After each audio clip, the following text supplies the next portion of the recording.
seja bem-vindo oficialmente aqui. Ele já falou no microfone agora há pouco, mas a partir de agora vamos acelerar e falar muito de velocidade aqui sobre o grande prêmio que acontece nesse fim de semana. Tudo bem com você? Seja bem-vindo à Rádio Bandeirantes. Tudo bem, bom dia mais uma vez, é um prazer estar aqui com vocês. Quem vai ganhar a corrida? Olha, já começou assim? Pedro, amacia um pouco antes, Pedro. Olha, Pedro, todo mundo faz essa pergunta, a gente se faz essa pergunta também. Eu diria que Max Verstappen é sim o favorito, não só pelo retrospecto que ele tem aqui no Grande Prêmio do Brasil, né, de São Paulo. Em 2019 ele ganhou, em 2018 ele não ganhou, mas deveria ter ganho também. Mas eu diria que o retrospecto mais importante é o de 5 dias atrás, o que aconteceu no Grande Prêmio do México. A Red Bull e o Verstappen ganharam com uma certa facilidade. Obviamente, são circuitos de características bastante distintas. Mas assim, o favoritismo eu diria que é sim do Max Verstappen, mas a gente está falando de Mercedes e Hamilton. Mercedes é uma das equipes que mais está fazendo história na Fórmula 1, principalmente nessa era híbrida que começou em 2014, e Hamilton é Hamilton. Hamilton, a gente sabe que a gente não pode duvidar de nada. Muitas vezes a gente viu ele não como favorito, ele foi lá, deu a volta por cima. Não é uma missão impossível, é difícil, mas Hamilton é Hamilton. Você torce para que esse domínio do Hamilton pelo menos tenha uma pausinha esse ano, Max? Olha, eu torço para que esse campeonato seja decidido lá na última etapa. Então, a minha torcida nesse momento é para o Hamilton, que tem uma defasagem de 19 pontos em relação ao Verstappen. Então, se o Verstappen ganhar aqui mais uma vez, a chance do campeonato ficar um pouco mais morno na parte final aumenta. Então, eu estou torcendo para o Hamilton justamente porque eu quero ver o campeonato ser decidido na última etapa. Max, o que aqui tem de diferente neste autódromo de Interlagos para os das últimas corridas? Porque sempre tem alguma coisa diferente. Um autódromo tão tradicional, que os pilotos gostam tanto, que é circuito anti-horário. Que tem, o Hamilton falou essa semana, gravou um vídeo, né? Botou na internet que ele gosta, inclusive, das zebras que são verde e amarelas, né? Que é o único lugar no mundo que tem isso.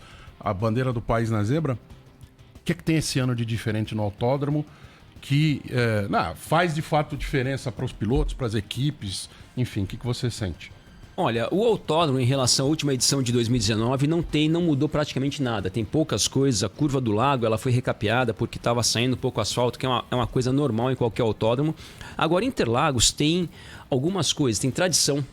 Hoje na Fórmula 1 a gente tem aí um calendário de 23 etapas e muitas delas são pistas que foram feitas há poucos anos atrás, outras são pistas de ruas que foram feitas recentemente. Interlagos, assim como Silverstone, assim como outras pistas, são muito tradicionais. Spa, então já tem a tradição de Interlagos, que é uma coisa única. É uma pista que como você acabou de dizer, é um circuito anti-horário, é um circuito que os pilotos costumam usar um termo que tem muito caráter, né? As curvas são muito diferentes, são muito old school, digamos assim, né? Então é uma pista extremamente técnica e que normalmente também proporciona belas corridas. É uma corrida que muitas vezes tem, na grande maioria das vezes, tem muitas ultrapassagens, muitas disputas, que é o que não aconteceu, por exemplo, no último Grande Prêmio do México, que a gente não viu ali praticamente nenhuma disputa no circuito, em função também das características do circuito. E além disso, é uma corrida aqui no Brasil, tem a tradição não só da pista, mas a tradição também do automobilismo brasileiro. A gente sabe que chega aqui, todos os pilotos têm como herói Ayrton Senna, sabem da tradição do automobilismo brasileiro, com Emerson Fittipaldi, com Nelson Piquet, com Felipe Massa, com Rubinho, dentre outros. Então, realmente, Interlagos é uma corrida que envolve muitas coisas especiais e isso, obviamente, para os pilotos e equipes dá uma motivação diferente de estarem aqui. Para quem é fã da velocidade, né, tá acompanhando em algumas provas dessa temporada a mini corrida que acontece no sábado para definir o grid de largada, né? E isso é uma coisa que vem para ficar, na sua opinião? A partir de agora vai ser assim que nós vamos definir o pole position? Vamos ter o sistema misto ainda por um tempo? Qual que é a tua avaliação? O que você tem de informação sobre isso, Max? Olha, o que a gente ouve dizer é o seguinte, isso foi de fato um experimento para esse ano, tanto que de 23, 22 etapas fizeram apenas 3 vezes. A grande maioria das equipes e pilotos tem opiniões muito parecidas que não gostamos tanto. As corridas de sábado, essas mini corridas, elas não ficaram muito emocionantes por vários motivos. Primeiro que ela não vale pontos. Só vale pontos para os 3 primeiros. Segundo, que se você está, sei lá, por exemplo, na 7ª colocação, tenta passar o 6º para ganhar uma posição e você está arriscado a ficar de fora se você se envolve no incidente e você vai para último. Ou seja, o ganho é muito pouco perto do prejuízo que isso pode causar para uma corrida, como já aconteceu esse ano. A gente teve, uma delas foi em Silverstone, o Carlos Sainz estava ali sexto, sétimo, foi passar o carro da sua frente, bateu, largou de último. Então, realmente, os pilotos eles não podem se arriscar, porque, de novo, o ganho é muito pouco perto do prejuízo que pode causar. Porém, ano que vem, existe sim a previsão de termos mais corridas de sábado, porém num formato diferente. Primeiro, eles estão pensando em sim recompensar os pilotos com pontos, até para eles terem uma motivação de tentarem progredir durante a prova. Existe um formato que não está ainda 100% definido, que seria o seguinte: a classificação da sexta, que nós vamos ter hoje aqui em Interlagos, ela fica válida para a corrida do domingo. Ou seja, e a corrida do sábado, essa corrida extra, corrida sprint, talvez seja um sistema de, por exemplo, a ordem do campeonato invertida e valendo pontos. Olha. E aí imagina nós temos, por exemplo, Verstappen e Hamilton largando de trás, tendo que progredir, valendo ponto e sabendo que se por um acaso eles se envolverem no acidente e ficarem de fora, não tem um prejuízo para a corrida do domingo. Então aí sim você tem um formato que os pilotos têm que ir para cima, têm que lutar, porque tem pontos em jogo, não se prejudicariam para a corrida do domingo caso alguma coisa dê de errado. Aí sim é um formato que eu acho que pode ser muito mais interessante e talvez seja um formato tentado a partir do ano que vem. O Pedro falou dos aficionados da Fórmula 1, mas eu queria te fazer uma pergunta mais básica, Max Wilson, que é a seguinte: a Fórmula 1 tem aficionados, mas basicamente todo mundo gosta de Fórmula 1. Mesmo quem não acompanha com tanta assiduidade, mesmo quem não tem as regras na cabeça, para assistir, ainda mais o GP São Paulo. Por que você acha que a Fórmula 1 encanta tanto? Olha, Thaís, eu acho que, como você falou, tem os que a gente chama, né, cabeças de gasolina, que esses gostam de todo tipo de corrida. É o meu irmão. Ele sabe tudo. Ele assiste tudo, ele lê tudo, ele acompanha. Ele adorou quando veio a Fórmula 1 para a Band, Sim. Porque aí começou a ter transmissão com mais duração antes, depois, o pré, enfim. Mas isso é uma camada. Isso é uma camada. Mas a Fórmula 1 chega a todas as camadas. Eu acho que isso é devido, na minha visão, não ter talvez a resposta certa, é o seguinte: a Fórmula 1, nos últimos anos, vem trazendo um enredo, uma história muito interessante. A gente tem hoje, por exemplo, no ano de 2021, vamos falar, a gente tem o rei, que é o Hamilton, com 7 títulos, e o príncipe tentando se tornar rei, que é o Max Verstappen, que está lutando pelo seu primeiro título. Então isso é uma história quase que a gente vê às vezes em filmes e novelas. Hoje, com a popularidade que a Fórmula 1 está tendo através de um Netflix, de documentários que mostra ali a parte, digamos assim, mais humana da Fórmula 1. Não só falar de carro, de velocidade, de corrida, de acidentes ou qualquer coisa nesse sentido. Fala a história um pouco de cada um. Obviamente, nos dias de hoje, com redes sociais, os pilotos também podem demonstrar ali quem eles são como pessoas. Então a gente vê hoje uma geração da Fórmula 1, principalmente essa geração mais nova de Lando Norris, Max Verstappen, Charles Leclerc, mostrando ali uma postura um pouco diferente. Não uma postura de super-herói, como a gente viu os pilotos da Fórmula 1 de antigamente. De pessoas normais, de pessoas que gostam de brincar, de se divertir, de fazer piada e coisas nesse sentido. Então isso, mesmo para pessoas que não gostam muito do esporte, do automobilismo, acabam tendo ali uma pessoa que eles gostam como pessoa. E dali para frente eles vão torcer para aquela pessoa. Independente se eles gostam de corrida ou não, eles gostam de um Max Verstappen, ou de um Hamilton, ou de um Lando Norris. E eu acho que, na minha opinião, é a parte humana, a humanização que a Fórmula 1 vem tendo, que durante décadas, durante praticamente a história inteira da Fórmula 1, isso nunca aconteceu. Então, talvez seja isso que explique muitas pessoas de diferentes segmentos olhando e torcendo e acompanhando a Fórmula 1 da maneira que a gente nunca viu anteriormente. Max, você sempre fala, sempre que acontece alguma ultrapassagem mais complicada em termos de segurança dos pilotos e tal, e quando você está comentando as provas na Band, você entra quase que como o comissário. Árbitro de vídeo, né? É o VAR, né? Porque você já foi comissário, né? Sim. Por que hoje em dia a gente está vendo tanta punição na Fórmula 1? É a mão dos comissários que está mais pesada em prol da segurança ou qualquer outro aspecto que você vai poder me explicar? Ou é porque os pilotos estão talvez um pouco mais ousados do que a segurança deveria ser como regra, deveria colocar como limite?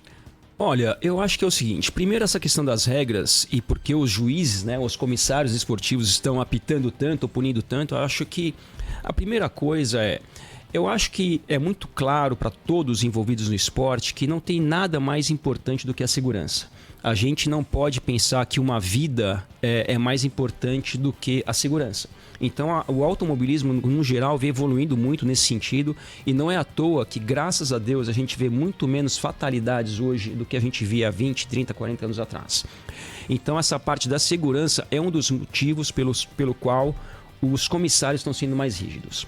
E uma outra parte é o seguinte, quando você tem um automobilismo como era antigamente, que os pilotos tinham muito mais liberdade de se defender ou de atacar qualquer coisa nesse sentido, as corridas se fossem assim até hoje, seriam muito mais chatas. Eu vou dar um exemplo muito básico para vocês. Numa disputa entre dois pilotos, o piloto hoje não, de alguns anos para cá, mas essa regra não existia anteriormente, ele só pode mudar uma vez de direção na reta.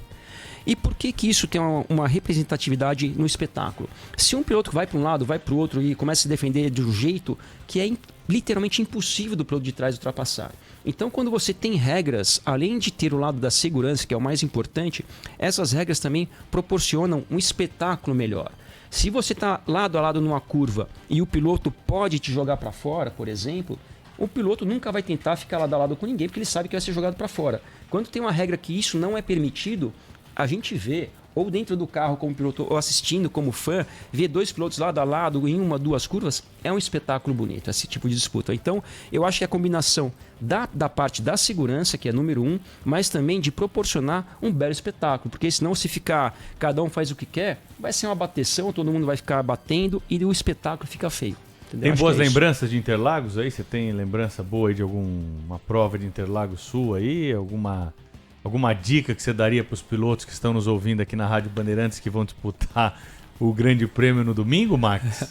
Olha, eu, graças a Deus, eu tenho muitas histórias minhas de Interlagos. Eu, por um acaso, eu cresci no bairro de Interlagos. Eu passei a infância e adolescência ali a 500 metros do autódromo. Então, minha família morou lá. Eu morei lá também durante boa parte da minha vida.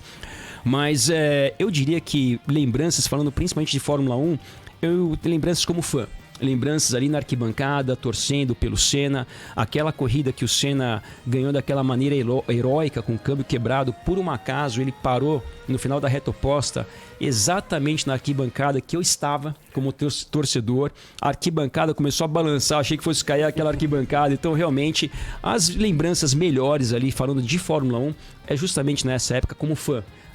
Eu sou piloto, trabalho como comentarista aqui na Band com vocês, mas eu sempre fui fã, eu sou fã e vou continuar sendo fã. Então acho que as melhores memórias que eu tenho é justamente como fã. O Max, vários ouvintes perguntando o seguinte aqui. Pergunta pro Max se tem algum brasileiro promissor com chance de entrar na Fórmula 1. Tem? Olha, a gente costuma achar que os mais promissores são aqueles que estão mais próximos da Fórmula 1. A gente tem pilotos na Fórmula 2, como Felipe Drugovich, Guilherme Samaia, dentre outros. A gente também tem o Enzo Fittipaldi, a gente tem o Pietro Fittipaldi, que já é piloto de teste da equipe Haas há alguns anos. Então a gente tem alguns pilotos ali, digamos assim, na ponta do funil. Então, teoricamente, esses são os que têm mais chances. Mas uma coisa que vai acontecer, mas eu vou falar agora de uma coisa um pouco mais a médio prazo, no Brasil, a partir do ano que vem, nós vamos ter uma categoria chamada Fórmula 4. E o automobilismo hoje funciona assim, Fórmula 4, Fórmula 3, Fórmula 2 e Fórmula 1. A gente aqui no Brasil, há muitos anos, não temos uma categoria de Fórmula para pilotos que saem do kartismo. Então, a partir do ano que vem aqui no Brasil, a gente vai ter a estreia da Fórmula 4, que vai ser feita pelos mesmos organizadores da Stock Car, que é a principal categoria aqui do Brasil. Então, isso faz com que as chances de termos pilotos rumo à Fórmula 1, ela aumente muito em função do começo da Fórmula 4 aqui no Brasil. Mas, de novo, a gente tem pilotos ali na ponta do funil. A gente sabe que na Fórmula 1, no automobilismo em geral, principalmente na Fórmula 1, não é só talento que conta. É importante esses pilotos brasileiros que estão ali na Fórmula 3, na Fórmula 2, terem apoio, um apoio financeiro, um patrocinador para ajudá-los a chegar na Fórmula 1, e a gente torce para que isso aconteça no futuro próximo, porque realmente é uma dó a gente ver um país com tanta tradição no automobilismo não ter um representante na Fórmula 1 hoje em dia. O Milton, viu, Eduardo, nosso ouvinte, rapidinho aqui, disse que você deu show na DTM em Interlagos, ele estava lá, foi mágico. Tá dizendo aqui o Milton, nosso ouvinte. Sim, na verdade, se for falar Das minhas corridas Interlagos, essa corrida que o Milton citou, agradeço, abraço Milton, foi na minha carreira a corrida mais importante na minha vida, porque eu vinha de um ano difícil na Fórmula 3 alemã e tive a oportunidade de correr na DTM. Eu corria na Fórmula 3 e a DTM, vocês não devem lembrar obviamente dessa época, só tinham ex-pilotos de Fórmula 1 correndo, e pilotos recentes, né, que tinham saído da Fórmula 1 há pouco tempo, e pilotos que estavam para entrar na Fórmula 1, e eu, um peixe fora da água. E foi uma corrida aqui em Interlagos, eu fiz numa equipe privada, né, uma equipe que nunca tinha tido um bom resultado, e essa corrida eu acabei liderando boa parte da corrida e tive que ceder a primeira posição para um outro piloto da Alfa Romeo, que era um ex-piloto de Fórmula 1, que é o Nicola Larini, um piloto que andou muito tempo de Fórmula 1. Cheguei na segunda colocação e essa corrida me deu a oportunidade de continuar na minha carreira naquela época, foi em 1996, então das minhas corridas Interlagos essa foi a mais importante para mim. Olha, eu gostei muito da notícia da Fórmula 4, que finalmente, né, eu poderei seguir na minha carreira de piloto, porque... Pois é, eu estava pensando nisso. Então, no kart eu já não estava dando mais, porque o kart com o meu peso ele não saía mais do chão. Tá anotando aí, né, Simati? A Thaís então, agora, quer perder uns quilos no automobilismo. O Eduardo... Somos todos pilotos frustrados. É isso Se aí. caber dentro do cockpit. Você entrar não vai ser tanto problema, vai ser sair. Eu imagino. Eu vou fazer uma outra Fórmula pergunta Truck. fácil pra você. Mais fácil aqui do que o Pedro fez. Que quem vai ganhar a corrida. Vai chover em Interlagos domingo? Nossa, essa é a pergunta mais difícil de todas, Ai, né? não, vai não. É, vai confiando na previsão do tempo. Essa tirando neve, tudo pode acontecer em Interlagos. Exatamente. Ô Max, foi um prazer tê-lo conosco aqui, viu? Volte sempre à Rádio Bandeirantes aqui. Obrigado pelo bate-papo aí, viu? Eu que agradeço, a gente se vê numa próxima. Abraço, bom dia pra todos.